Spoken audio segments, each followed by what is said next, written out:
Paulo Freire, filsuf dan tokoh pendidikan asal Brazil itu sudah lama tiada.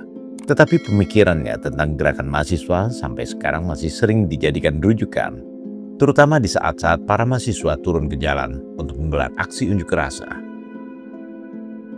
Aksi turun ke jalan, ujar Paulo Freire, harus lahir dari pemikiran matang, bukan provokasi buta. Gerakan mahasiswa harus berakar dan lahir dari kesadaran kritis atau critical consciousness untuk membebaskan kaum tertindas, bukan menjadi agen status quo atau kelompok elit yang terasing dari realitas sosial masyarakat. Pendapat Paulo Freire yang diluncurkan pada sekitar tahun 1960 melalui buku legendarisnya berjudul Pedagogy of the Oppressed atau pendidikan untuk kaum tertindas, terasa seperti sedang membicarakan aksi-aksi mahasiswa yang berlangsung saat ini. Aksi-aksi mahasiswa yang seakan tercabut dari akarnya karena tidak menggambarkan realitas masyarakat yang sebenarnya. Tuntutan-tuntutan yang disampaikan mahasiswa dalam berbagai aksi unjuk rasa tidak lagi mencerminkan suara kaum tertindas sebenarnya, melainkan suara kelompok elit yang tidak setuju dengan program pemerintah membantu kaum yang lemah.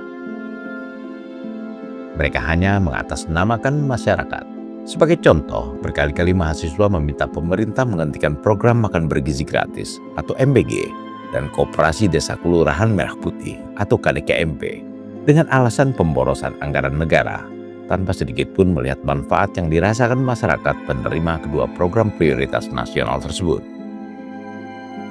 Para mahasiswa seperti hanya membaca aliran berita dalam sosmed, sama sekali tidak mau mendengar suara masyarakat lapisan bawah yang mengaku justru merasa terbantu oleh program MBG, atau suara petani yang bersyukur karena sekarang mereka bisa membeli pupuk dengan harga murah, serta terbebas dari perangkap tengkulak dan jeratan rentenir berkat kehadiran Koperasi Desa Kelurahan Merah Putih. Bila mahasiswa tidak mau mendengarkan suara rakyat tertindas, yang kini merasa tertolong oleh adanya program MBG dan KDKMP dari pemerintah, lalu suara siapa yang mereka dengarkan? Dengan menuntut pemerintah menghentikan MBG dan KDKMP, bukankah sama saja dengan menutup peluang negara membantu rakyat yang menderita? Ada seorang mahasiswa dari Nusa Tenggara Timur atau NTT yang dengan penuh keyakinan, seperti kacang yang lupa akan kampungnya, menyatakan bahwa masyarakat NTT tidak membutuhkan MBG, karena menurutnya MBG hanya program omong kosong dan masyarakat NTT dianggap sudah cukup gizinya. Mahasiswa ini seperti tidak tahu saja bahwa di daerah tempat tinggalnya masih banyak daerah 3T atau daerah tertinggal, terdepan dan terluar yang memerlukan bantuan pemerintah memenuhi kecukupan gizinya. Pun apakah mahasiswa ini tidak tahu bahwa saat ini banyak sekali saudara-saudaranya di NTT yang sedang menderita akibat bencana gempa bumi yang sangat dahsyat. Sementara pemerintah sedang bekerja keras membantu saudara-saudaranya yang terkena musibah tersebut dengan bantuan makanan, termasuk penyaluran dari dapur-dapur MBG setempat yang dikerahkan, obat-obatan, serta kebutuhan-kebutuhan dasar lainnya. Saya berasal dari Nusa Tenggara Timur. Nusa Tenggara Timur tidak membutuhkan MBG. Kita tidak kekurangan protein, kita tidak kekurangan makanan. Jadi kalau mengatakan alasan MBG harus dipertahankan untuk daerah 3T, saya pikir omong kosong. Itu bukan solusi, hanya eksploitasi kemiskinan bagi kami. Makanya sekarang kita lagi susah, kita rumah hancur. Sekarang kita sudah jatuh miskin lagi. Makanya makan apa adanya adek? Dia?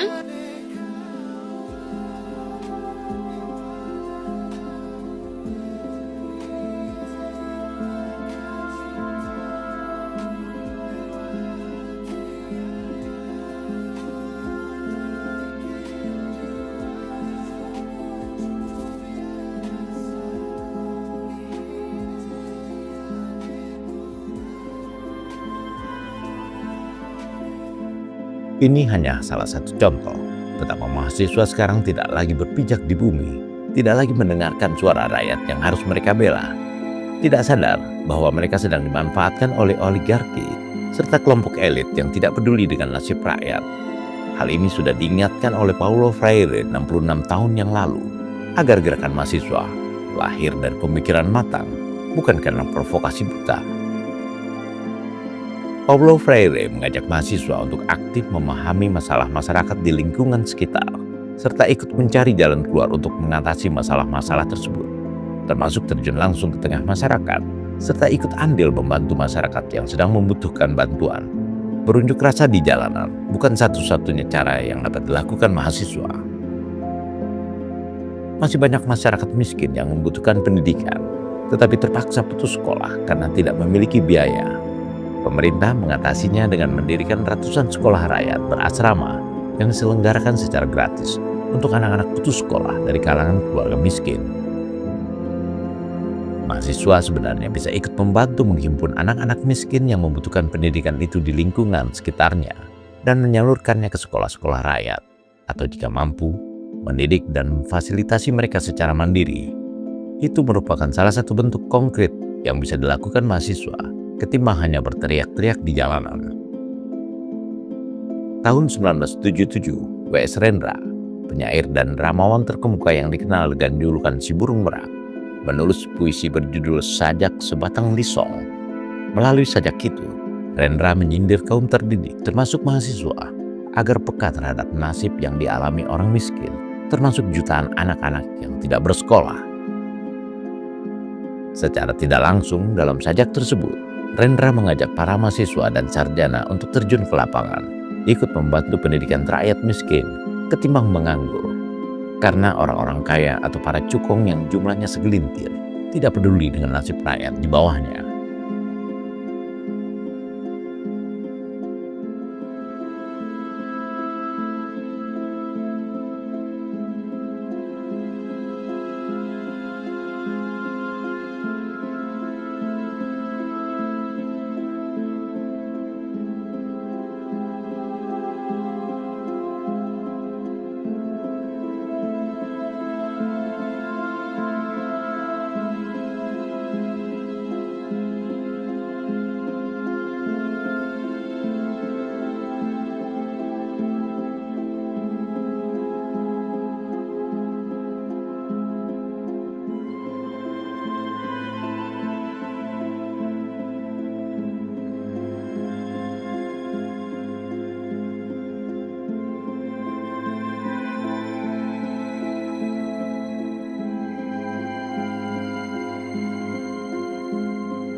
Unjuk rasa mahasiswa biasanya muncul ketika ruang dialog dan saluran-saluran demokrasi ditutup pemerintah, kebebasan pers dan kebebasan berpendapat dibungkam, dan pemerintah tidak memperhatikan nasib rakyatnya.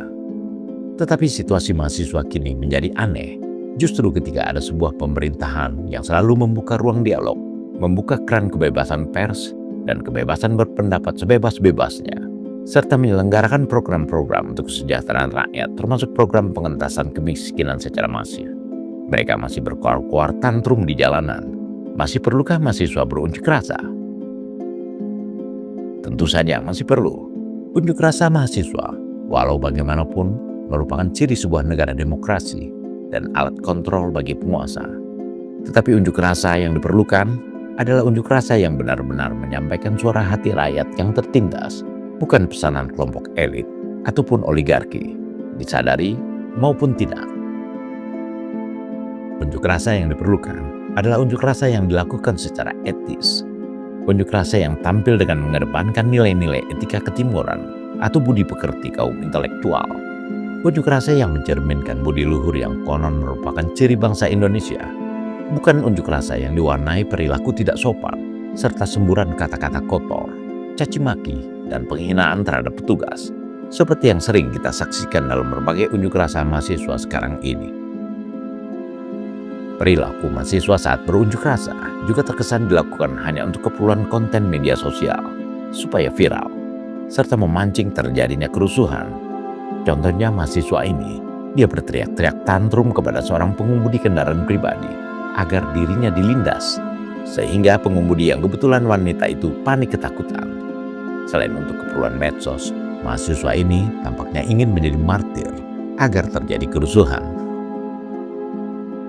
Seandainya para pendiri gerakan Budi Utomo 1908 seperti Dr. Wahidin Sudirohusodo dan Dr. Sutomo masih hidup sekarang ini, beliau ini mungkin akan menangis sejadi-jadinya menyaksikan perilaku mahasiswa yang jauh dari nilai-nilai budi luhur.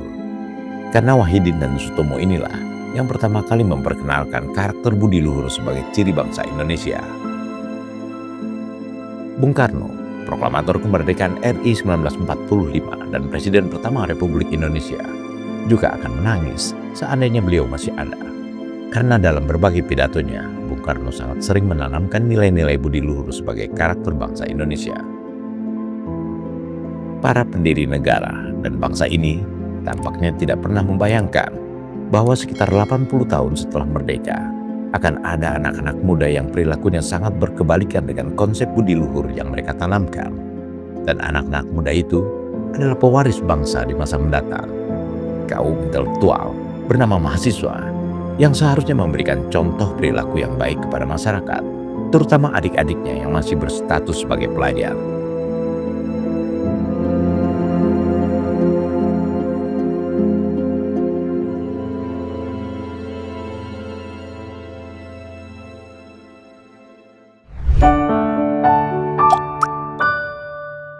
Men of our time.